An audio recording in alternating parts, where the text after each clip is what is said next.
Good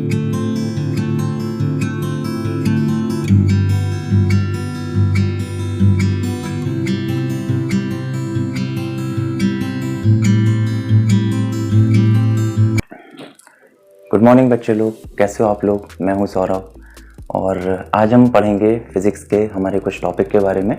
और मैं आशा करता हूं आपने पिछली क्लास का रिवाइज ज़रूर किया होगा जो हमने पढ़ा था रिलेटेड टू टॉपिक मोशन। अभी हम चालू करते हैं हमारा डिस्टेंस क्या था ये हमने देखा था। हम इसको L से बता सकते हैं, इसको D से बता सकते हैं, इवन इसको S से भी बता सकते हैं। ये ध्यान रखिएगा, कैपिटल S से। अभी डिस्टेंस था क्या, हमने समझा था कि जब दो पॉइंट्स होते थे उनके बीच का जो पाथ होता था, जो ट्रैवलिंग लेंथ होती थी वो कहलाता था हमारा distance. Just like between these two points we have D distance D. अभी इसका यूनिट हो सकता है metre, centimetre, kilometre, millimetre. For example take another point. यदि यहां पर एक पॉइंट है, यहां पर एक पॉइंट है, यहां पर एक पॉइंट है, और फॉर अजम्पशन यहां पर एक पॉइंट है। अभी इनके बीच का डिस्टेंस क्या होगा? यदि हम बात करें point 1, 2, 3 and 4, these are the 4 points. 1 से 2 के बीच का distance let us assume L1 है। 2 से 3 के बीच का distance let us assume L2 है। 3 से 4 के बीच का distance let us assume L3 है। इसको आप D1, D2, D3 भी बता सकते हैं।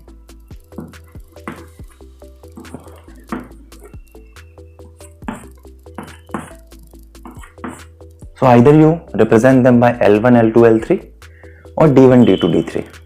ये कोई नंबर्स हो सकते हैं, for suppose 2 kilometre, 3 kilometre, 4 kilometre. So what is the total distance?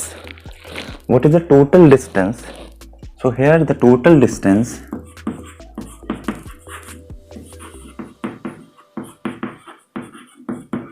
is equal to what it will be? L1 plus L2 plus L3। हमने क्या किया? तीनों डिस्टेंस को ऐड कर दिया, जोड़ दिया। पहली डिस्टेंस जो L1 थी, दूसरी डिस्टेंस L2 थी, तीसरी डिस्टेंस जो थी वो L3 थी। तीनों डिस्टेंस को हमने क्या कर दिया? ऐड कर दिया। तो हमारे पास जो वैल्यू आएगी इन तीनों को जोड़ने के बाद वो हमारी बनाएगी TD, that is total distance. Clear? तो total distance can be calculated by adding up all the smaller distances। सभी छोटी छोटी डिस्टेंस को जोड़ते जाएंगे तो आपके पास एक पाथ की टोटल डिस्टेंस आ जाएगी। पाथ मीन्स क्या? जो आपने डायरेक्शन पे एक चला है, जैसे 1 से 2 आप चले हैं, दैट इज पाथ 1। 2 से 3 पर आप चले हैं, दैट इज पाथ 2। 3 से 4 पर चले हैं, दैट इज पाथ 3। तो टोटल पाथ जो हो जाएगा, जिसको आप टोटल डिस्टेंस बोल सकते हैं, that will B L1, L2 and L3 का एडिशन हो जाएगा। The final unit will also be either in, यदि ये बेटा सेंटीमीटर है, ये भी सेंटीमीटर है, ये भी सेंटीमीटर है, तो फाइनल आंसर जो आपका आएगा वो भी सेंटीमीटर में ही आएगा। यदि ये किलोमीटर है, ये किलोमीटर में है, ये भी किलोमीटर में है, तो फाइनल आंसर जो आपका आएगा वो किलोमीटर में आएगा। तो आपको ये चीज का विशेष ध्यान देना है कि यूनिट्स को आपको नहीं भूलना है। आपके फाइनल आंसर में आपकी यूनिट मैच होना चाहिए। Unit according to the asked value, asked quantity पूछी जानी चाहिए और वो हम बताएंगे। तो यदि कोई सिर्फ वैल्यू लिख कर आता है, यूनिट नहीं लिखता है, तो वो आंसर एक्सेप्टेबल नहीं होगा आपके परीक्षाओं में। तो आपको यूनिट्स को नहीं भूलना है, पहली बात तो ये। अभी ये हो गया था आपका टोटल डिस्टेंस। अभी एक और टर्मिनोलॉजी आती है, दैट इज कॉल्ड स्पीड। तो यदि हम बात करें कि व्हाट इज स्पीड,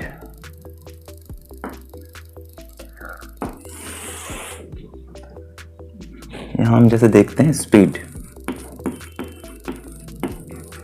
स्पीड सभी ने सुना होगा कि फला इतनी स्पीड से दौड़ रहा है, कोई बाइक जो है, कार जो है, बस है, एरोप्लेन है, इनका ये पर्टिकुलर स्पीड है, साइकिल इस स्पीड पे चल रही है। तो स्पीड जो होगा उसका फॉर्मूला जो होता है वो होता है distance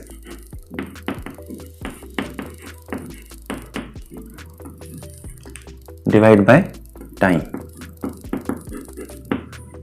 so distance upon time is called speed. Remember, distance upon time. Distance means length of travel, the path of travel. That is the distance. So distance upon time will always give you the speed. In case of multiple distances, बहुत सारी distance हो, उस case में आपके पास रहेगा total distance divide by total time. For example, यदि 1 से 2 तक जाने में किसी वस्तु को या किसी बाइक को या किसी मोटरसाइकिल को या आपको T1 टाइम लगा है, सेकेंड्स में कैलकुलेट करते हैं, T1 सेकेंड्स लगे हैं, L2 डिस्टेंस कवर करने में आपको T2 सेकेंड्स लगे हैं और L3 डिस्टेंस कवर करने में, ये पाथ को कवर करने में आपको T3 सेकेंड्स लगे हैं। तो इस समय जो टोटल टाइम कैलकुलेशन होगा, व्हाट इट विल बी, सोचिए क्या होगा। That is, yes, you are right. That is T1 plus T2 plus T3. तो आपके पास टोटल टाइम जो आएगा, टाइम और total time, that is equal to T1 plus T2 plus T3. And don't forget to mention, आप भूलिएगा मत, इसमें भी आपको यूनिट बतानी है, then unit will be in seconds. जो यूनिट होगी वो सेकेंड्स में होगी।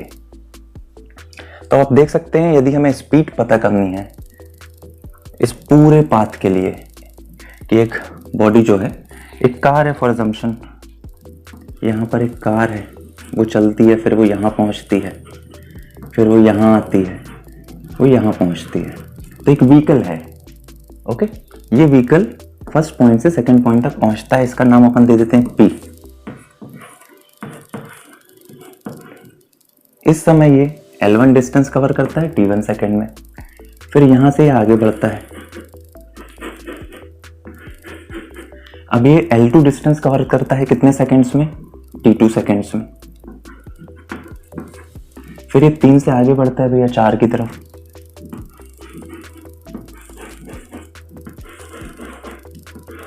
और ये L3 डिस्टेंस कवर करता है T3 सेकेंड्स में। तो इस समय इसकी इंडिविजुअल पाथ स्पीड भी आप निकाल सकते हैं। जैसे 1 से 2 के बीच की स्पीड क्या होगी, डिस्टेंस अपॉन टाइम। तो यदि अपन बात करें कि स्पीड 1 जो हो जाएगी इसकी, that is equal to distance, पहली डिस्टेंस कितनी होगी बच्चों, that is L1 upon T1। L1 का यूनिट क्या है, वहां पे देखिए, फॉर एग्जाम्पल किलोमीटर है, यदि अपन किलोमीटर को लेकर चलते हैं तो L1 किलोमीटर पर सेकेंड, ओके। यदि अपन मीटर लेकर चलते हैं तो आप किलोमीटर की जगह मीटर लिख सकते हैं। तो ये तो आपको क्वेश्चंस में पता चल जाएगा। तो मीटर पर सेकेंड। दूसरे पाथ की स्पीड अपन बात करते हैं S2, speed 2, that is L2 upon T2 metre per second. Second path के लिए जो आपका स्पीड आएगा वो ये डिस्टेंस होगी L2 divide by time taken during this distance, so that is T2। Because speed का फॉर्मूला क्या है, distance upon time. So distance दूसरे पाथ के लिए है L2, टाइम जो कंज्यूम हो रहा है वो है T2। अभी आप देखिए तीसरे पाथ के लिए, तीसरा पाथ है 3 से 4। इस समय आपकी जो डिस्टेंस है वो है L3 और टाइम टेकन है T3। तो अभी हम तीसरे पाथ के लिए जब स्पीड लिखेंगे, so that will be in this term S3 is equal to L3 divide by T3, unit will be metre per second. m/s। तो आप देख रहे हैं कि तीनों पाथ के लिए हमने क्या कैलकुलेट कर लिया, डिस्टेंसेस कैलकुलेट कर ली, स्पीड कैलकुलेट कर ली, s1 s2 s3। यदि हम टोटल स्पीड पता करना चाहें, टोटल 1 से लेके 4 के पाथ के बीच में, so that we can also calculate, that will be like this: speed is equal to, and 1 to 4, 1 से लेके 4 के बीच का जो स्पीड रहेगा, that will be is equal to what? L1 plus L2 plus L3, L1 plus L2 plus L3 divide by total time. What is total time? T1 plus T2 plus T3, T1 plus T2 plus T3. So this will be your total length, and this is your total time, and this is your total speed between 1 to 4. So I hope you have understood this. मैं आशा करता हूँ आपको ये topic समझ में आया होगा कि हम स्पीड कैलकुलेशन कैसे करते हैं, इसका यूनिट क्या होता है, और हमें जब एक पाथ दिया हो अलग अलग सेगमेंट में बटा हुआ, तो उसके लिए आप स्पीड कैसे निकाल सकते हैं, इंडिविजुअल पाथ के लिए आप स्पीड कैसे निकाल सकते हैं।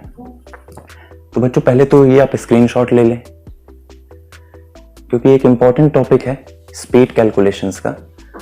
यूनिट आपको जरूर ध्यान में रखनी होगी कि वो लेंथ आपको किस यूनिट में दी है और टाइम आपको किस यूनिट में दिया है। टाइम आपको सेकंड्स में भी दिया जा सकता है, टाइम आपको आवर्स में भी दिया जा सकता है, टाइम आपको डेज में भी दिया जा सकता है, टाइम आपको ईयर्स में भी दिया जा सकता है। जब बड़ी बड़ी दूरियों के लिए हम कैलकुलेशन करते हैं तो ईयर्स में कर सकते हैं, डेज में कर सकते हैं।